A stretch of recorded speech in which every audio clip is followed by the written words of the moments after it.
Oi, gente, tudo bem? Queria conversar com vocês hoje sobre essas mudanças que vêm ocorrendo na produção de conhecimento e principalmente no lugar que a universidade cumpre hoje e que vai cumprir no futuro. O que é que a gente pode esperar, então, da universidade? Quando a gente criou o nosso coletivo, já faz aí um pouco mais de um ano, praticamente não havia outras narrativas nas redes, né? Havia muito uma dominação por uma lógica e uma apropriação de produção do conhecimento muito do lado, né, apropriado pela ultradireita.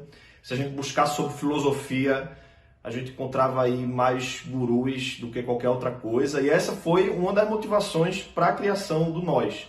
Trazer outras narrativas, ocupar as redes com aquilo que a gente já produzia na universidade, mas que não estava chegando nas redes.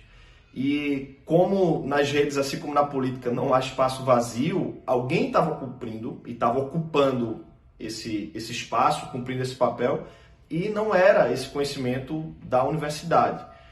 Claro que de um tempo para cá, muito por todas as forças das circunstâncias, né, todo esse momento que a gente está vivendo, houve um boom de ocupação, né, desse conhecimento. Hoje a gente encontra muita coisa produzida nas redes, né, e já feito pela universidade. Houve um processo aí de adequação, muita gente que pouco ainda tinha uma familiaridade, que passou a produzir conteúdo e meio que virar já youtuber, né?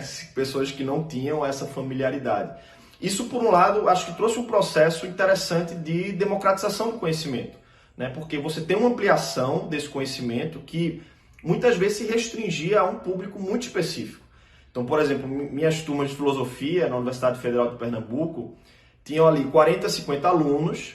Hoje eu posso, por exemplo, gravar uma aula de introdução a Hegel, ou de um problema de estética, ou de política, e isso, se for colocado no YouTube, muita gente vai poder ter acesso a isso que a gente já fazia na universidade. Isso traz, então, uma ampliação, né? Uma democratização de muita gente que pode passar a ter acesso do conhecimento, a essa forma, a essa produção de conhecimento, que antes se restringia a só quem chegava na universidade e poderia acompanhar uma determinada aula. Então, acho que isso foi uma mudança realmente impressionante, né, que veio acontecendo nos últimos meses, de maneira muito rápida. E, ao meu ver, esse é um movimento que veio para ficar. Essa forma de ampliação, né, de pensar que uma aula, um determinado tema, um vídeo, hoje pode chegar na internet e muita gente ter acesso a isso. Eu acho isso muito positivo, né? Vejo isso com bons olhos e acho que é algo que a gente vai acompanhar aí dentro de um processo de mudança das universidades. Agora, isso também envolve muitas características ligadas a esse processo de mudança, né?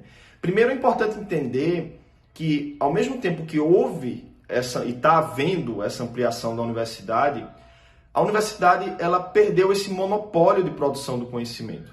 Então, há uma forma, e eu também vejo isso com bons olhos, né, de ampliação, não somente do acesso ao conhecimento, mas de produção.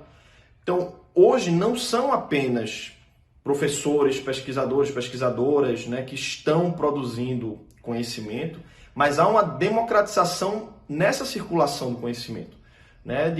Hoje, um influencer, alguém que está fazendo que é mais do que apenas, digamos, alguém que, como era a figura, né, de um influencer que vai falar, por exemplo, do seu dia a dia, eles estão produzindo conteúdo, né? Então, são canais, são podcasts que estão trazendo uma revolução nessa circulação de conhecimento. E a partir daí, a gente precisa distinguir essa mudança, essa perda de monopólio que vai, eu acho que isso é importante dizer, né?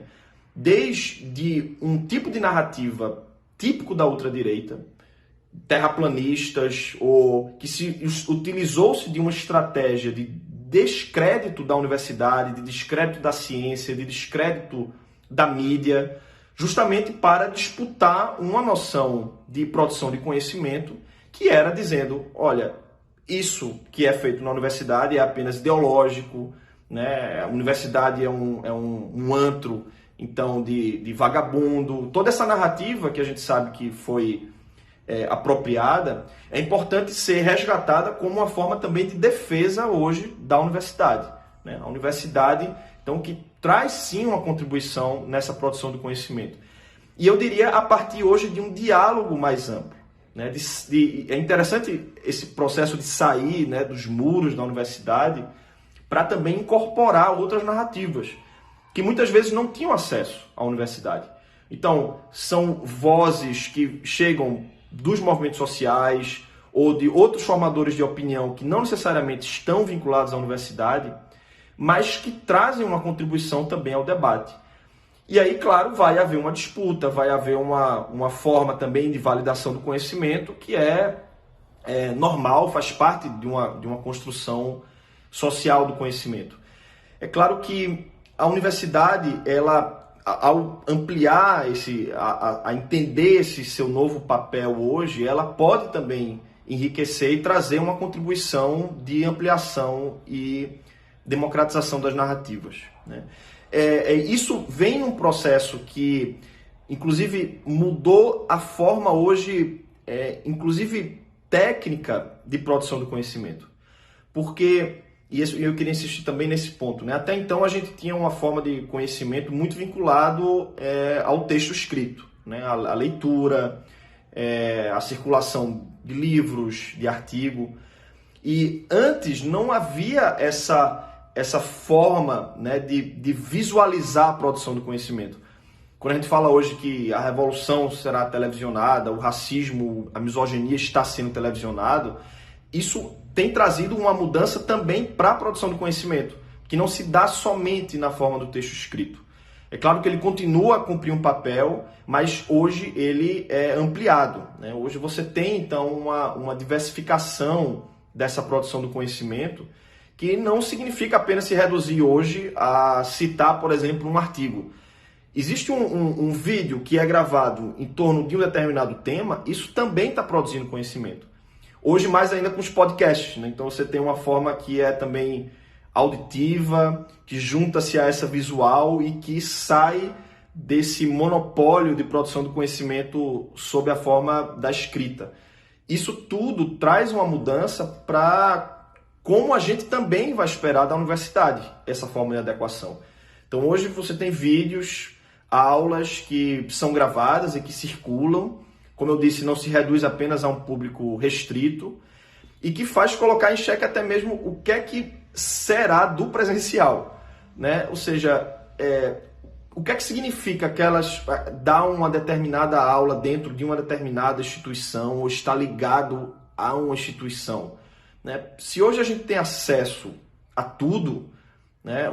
Hoje uma produção de um conteúdo, a gente fez um seminário aqui na pós-graduação em filosofia da UFPE, com a participação de um professor que estava na Alemanha, tinha alunas de vários lugares do Brasil, inclusive fora da Suíça, e havia um contato que era uma troca incrível, porque você não se reduz apenas àquela possibilidade de um acesso físico, né? Quem está naquela cidade, mas isso do ambiente virtual você tem uma possibilidade também de inclusão, de trazer, né, outras pessoas que não estão exatamente naquele espaço físico.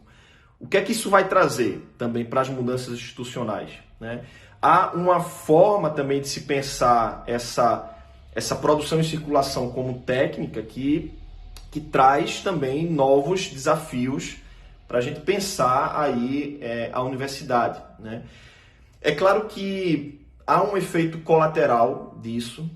Muitas das instituições privadas já estão vivenciando isso, muito mais ainda do que as instituições públicas, que é a da precarização do trabalho.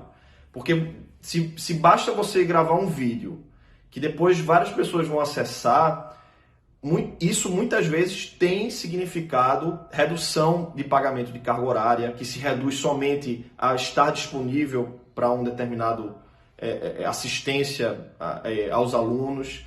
Você tem um enorme quantitativo hoje de demissões por você conseguir, de algum modo, autonomizar quase, né, esse processo através, então, de videoaulas e tudo. E isso traz um efeito colateral de precarização do trabalho que também vai precisar ser enfrentado. Então, ou seja, são dois lados de uma moeda. Por um lado, tem uma democratização, uma inclusão, por outro, isso pode significar precarização do trabalho, e são questões que vão precisar, então, ser enfrentadas para a gente pensar a universidade do futuro. Então, depois queria ouvir o que é que vocês acham, né, sobre isso, essas mudanças que é tudo muito ainda dinâmico, né? Está acontecendo, a gente está acompanhando essas mudanças. Então comentem, deixem aí os comentários, observações, para a gente continuar essa conversa.